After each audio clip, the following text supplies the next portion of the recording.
I was diagnosed with DCIS, and that is, of course, your base model breast cancer. As many of you know, it just starts out, it's a whirlwind. You don't know what to do with yourself. You start looking up things on the internet. It gets scarier than all get out. You know, I had the expectations. I wanted to be able to keep my breasts looking the way that they'd had before, and didn't want to have to lose the areola, the nipple, and just make them look as natural as possible. At that point, I didn't even know anything about reconstructive surgery. I didn't even know what it was.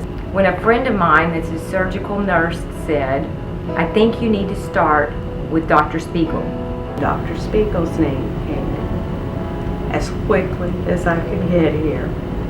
Her staff was wonderful. She really made me feel so comfortable. They were so wonderful, and I got to see how I was going to look and feel after it was all over with. I explained I'm coming off of somebody else's surgery and I need help.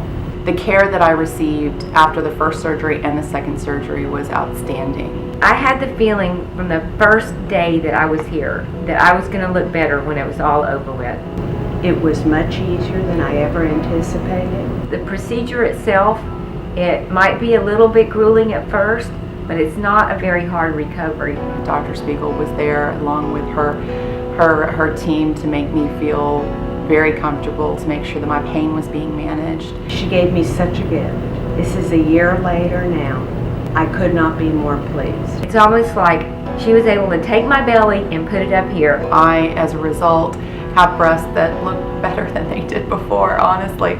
So I ended up with the perfect body, and I call it a makeover from God and Dr. Spiegel. It really has allowed me to make it through this very difficult period in my life. Whether you're at the beginning of this or at the end of the process, they were always there. Every time I came here, everybody's just so happy to see me, so glad I'm doing well. She treats you like one of her family. When she goes on to patient number 11, she doesn't forget about the 10 she left behind.